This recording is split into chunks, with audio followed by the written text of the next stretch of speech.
Pues sí, la verdad es que no debemos olvidar este día de 1808 que conocemos todos y no quiero que se me olvide insistir en que una parte grande de las imágenes, una parte grande de la memoria que tenemos de esa fecha, la fabrica Goya.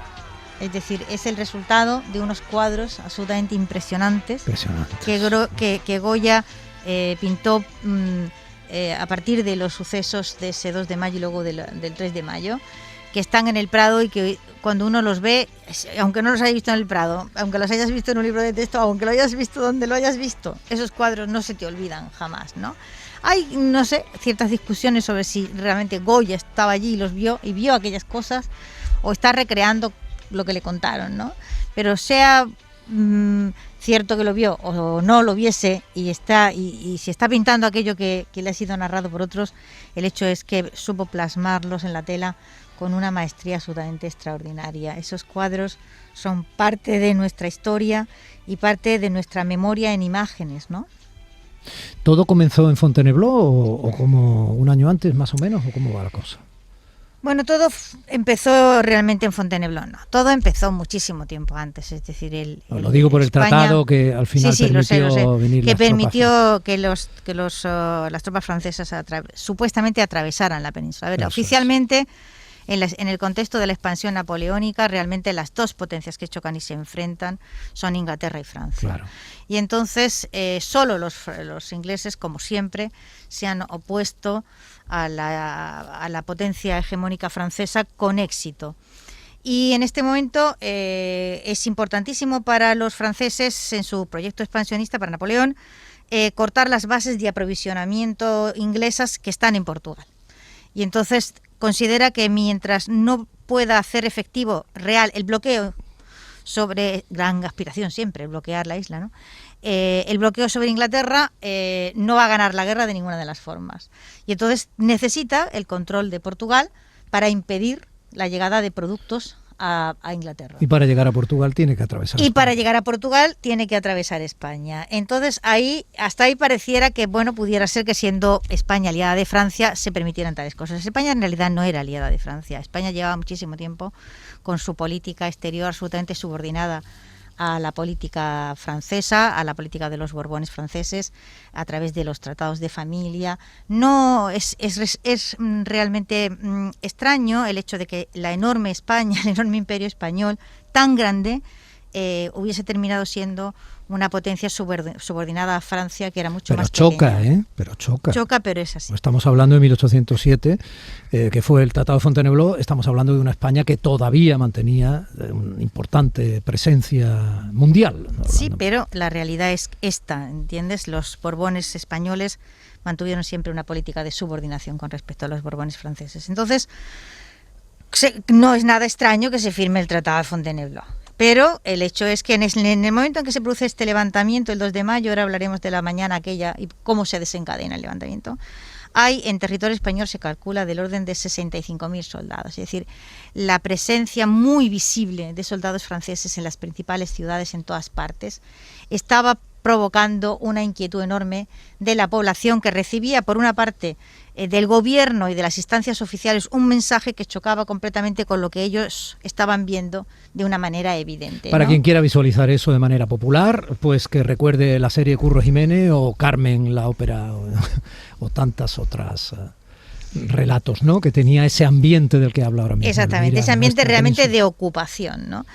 Y aquella mañana, pues el casus belli concreto es que se corre la voz de que ya estaban en Bayona Carlos V, Carlos IV y su hijo Fernando VII, y la mayor parte de la familia real. En Madrid permanecía el infante Francisco de Paula, que era un hijo pequeño del rey que ya ha abdicado en Fernando VII. Y entonces se corre la voz de que, la presencia de aquel infante en Madrid era algo así como la garantía de que la familia real no estaba secuestrada, de que la familia real iba a volver a España, y el aspecto simbólico de que el país sigue siendo un país independiente hasta cierto punto, ¿no? Pero claro, la idea de que se lo llevaran significaba absolutamente la desaparición de todo miembro de la familia real. Claro, en realidad era una especie de rehén. O sea, Claro, efectivamente. Y entonces, al grito de nos lo llevan, que era algo así como... ese fue el grito. Ese fue el grito, nos lo llevan. Es decir, se llevan el último símbolo de la independencia de España. De la corona española, de la corona. Entonces hay que contextualizar, corona, claro, España era un reinado y todo esto.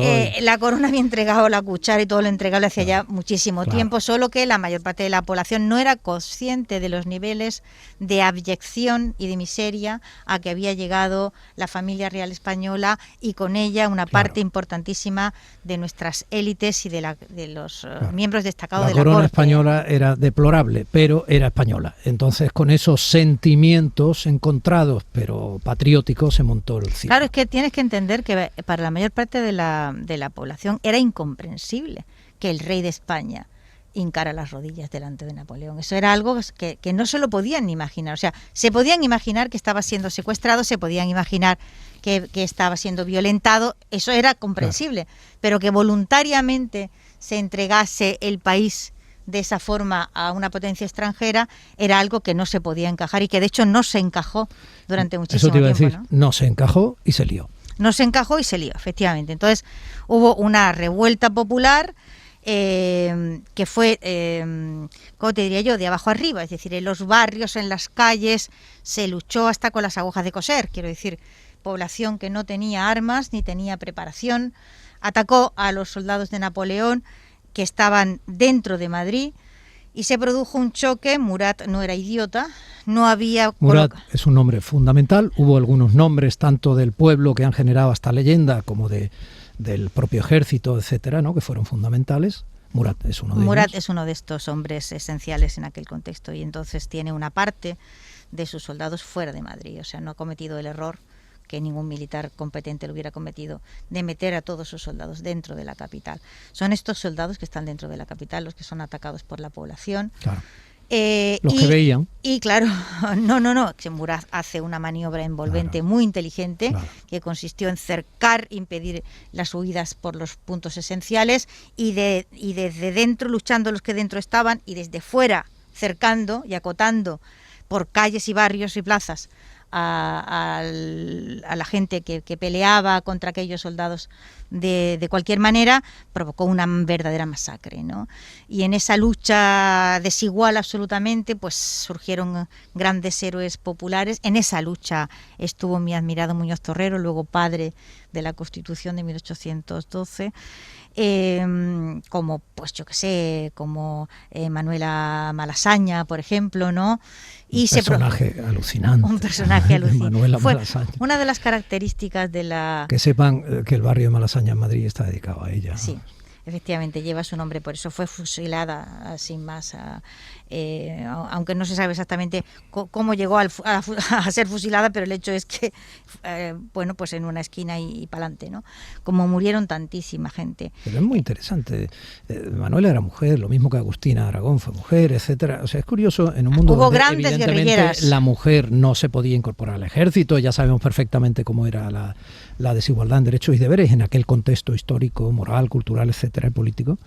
Pero sin embargo hubo grandes guerrilleras. Hubo grandes guerrilleras y las mujeres ocuparon en la lucha contra los franceses. Porque la guerrilla es la clave, esa palabra, esa manera de pelear. Efectivamente, en esta guerra desigual aparece la palabra guerrilla, que es una de las palabras que el español ha exportado a todas las lenguas de Europa. Hay varias palabras como mosquito o patio que se dicen en ruso, en inglés y en alemán, utilizando el vocablo español. Exacto. Y también la palabra guerrilla nace en este momento para significar un tipo de lucha que no tenía precedentes, es decir, un tipo de lucha que se genera de unas condiciones de necesidad que no pueden plantearse como dos ejércitos regulares peleando uno contra el otro de una manera organizada en un campo de batalla. Hasta que se llega a esa situación pasa mucho tiempo, ¿no? Mientras tanto, lo que hay es una situación de guerrilla constante, de acoso continuo, de inseguridad enorme, es decir, hay un momento en que los correos de Napoleón, o sea, cada mensaje que va de un general a otro, de un capitán a otro, trasladándose por el territorio, se manda con 4 hombres distintos por 4 caminos diferentes, porque una de las principales formas de lucha fue cortarles las comunicaciones, ¿no?, entre ellos, ¿no? Entonces hay un momento en que empezaron doblando los correos, triplicando los correos y cuadriplicando los correos, porque los correos nunca llegaban, ¿no? Bueno, aquello fue una derrota del pueblo, entre comillas, pero fue una leyenda del pueblo. Eso queda en cierta genética del madrileño, ¿no?, y la madrileña, como todo, ¿no?, porque además se va contando a lo largo de las generaciones y todo esto, ¿no? ¿Y tú crees que tiene algo que ver toda esa genética adquirida a través de los siglos? Porque ya han pasado siglos, o sea, 19, 20, 21, estamos, o sea, ya hay 2 siglos ahí, ¿no?, y pico. Entonces, ¿crees que tiene algo que ver con el éxito de Ayuso en las pasadas elecciones? Creo que tenga absolutamente nada que ver lo uno con lo otro. Y creo que un planteamiento de Murat Sánchez contra... Dejó una leyenda de la nación invencible, del pueblo indomable, que luego, por ejemplo, claramente influyó en el hecho de que Hitler decidió no mandar tropas a España, no intentar tomar España. Desde entonces se instaura una especie de estado de opinión generalizado en toda Europa y que no hay que intentar tomar España, porque Napoleón se engañó enormemente. Dice, Napoleón conoció la familia real, conoció las élites españolas, la clase dirigente, y pensó que era pastaflora todo y que aquel era el país. Ese es el país. Entonces, cuando desembarcó aquí se dio cuenta de que había otro país, del que él no tenía ni la más remota idea, ¿no? Y él mismo reconocía la importancia de esa guerra cuando ya después de Waterloo pronunció la frase famosa, esta maldita guerra de España me ha perdido. Sí. Reconoció que allí empezó el origen de su declive, ¿no? Porque la guerra, y no quiero que esto se me olvide, 2 cosas voy a decir muy rápidas. La primera es que esa guerra influyó no solo en España, influyó en toda Europa. Es decir, pendientes de la guerra de España se levantan Prusia, se levantan otras naciones que habían en principio aceptado el sometimiento a la hegemonía napoleónica. Fue la demostración de que era posible luchar y vencer a Napoleón, lo que hizo que, aparte de en el caso de España, otros lugares tomaran ejemplo de ahí. Es decir, no es invencible, no es imposible. Y otra consecuencia gravísima que no hemos terminado nunca de investigar fue el destrozo en patrimonio, en riqueza, etcétera, que provocó no solo la presencia de los franceses, sino también la presencia de los ingleses. Yo lo cuento siempre con la Inmaculada de Schul, que fue un general francés que se llevó esa obra de arte de España, de Murillo. Los generales de Napoleón y muchas familias de los oficiales estuvieron viviendo durante generaciones del expolio que se había hecho de las iglesias, de los museos y del patrimonio artístico español. Y te doy un dato, en 1852 la familia de Schulz vendió esa obra, esa Inmaculada, por un precio jamás alcanzado por ninguna obra de arte en la historia de Europa. Estamos hablando de cosas muy serias. Yo quiero recomendar un libro, y con esto acabo, antes de que me odies. No, eso no ocurrirá nunca. Un libro de un profesor de la Universidad de Sevilla. Digo que jamás hemos terminado de inventariar el destrozo y el robo perpetrado por unos y otros, franceses e ingleses, pero este es un intento muy meritorio de un profesor de la Universidad de Sevilla, José Moreno Alonso. Publicó en 2018 un libro que se llama La guerra del inglés en España, 1808-1814, lo edita Silex. Y ahí puede hacerse quien quiera una idea bastante aproximada de lo que costó, lo que nos costó. Aquella, ¿cómo le diría yo? A esas clases gobernantes que no supieron estar a la altura de las circunstancias.